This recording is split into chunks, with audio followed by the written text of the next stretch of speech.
we look toward the new year, many people will resolve to get their finances in order. So, how can you manage your life, your money, and do it without debt?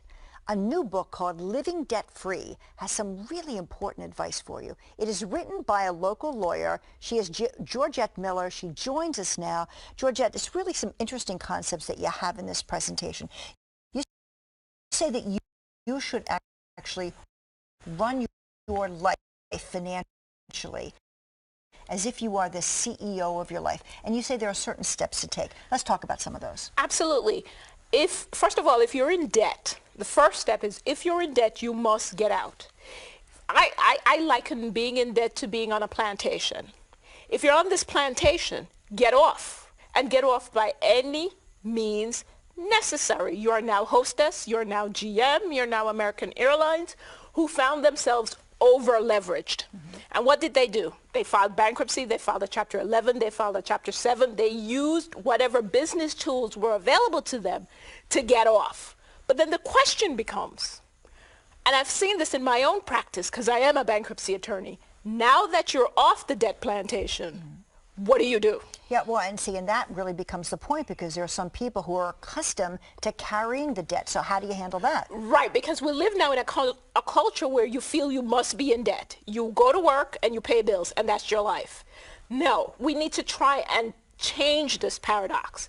Now that you're out of debt, what do? You stay out. How do you stay out? It really isn't that hard. Cash still works. You wait for it.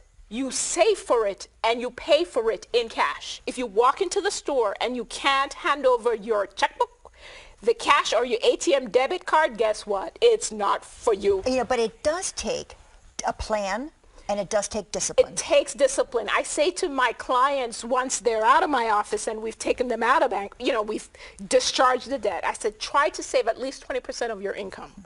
A lot of my clients feel like they tithe 10%. I said, okay, tithe your 10%, but the additional other 10%, that's for you. Put it away, buy drips. Don't just sit and put it in your mattress. Find yourself a good financial advisor and come up with a plan for your life. Your life is a business. I am the CEO of my law practice.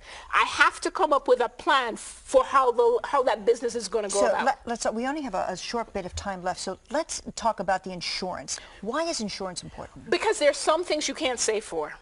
You cannot save for your spouse not being there for the next 20 years.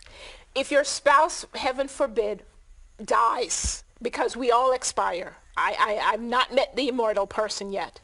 If your spouse dies by a tragic death, you're going to lose their income for the next 10, 20, 15, 30 years.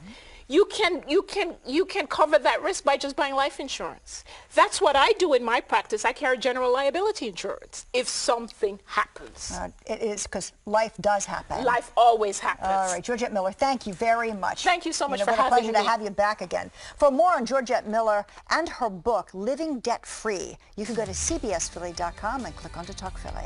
Again, Georgette is a local lawyer.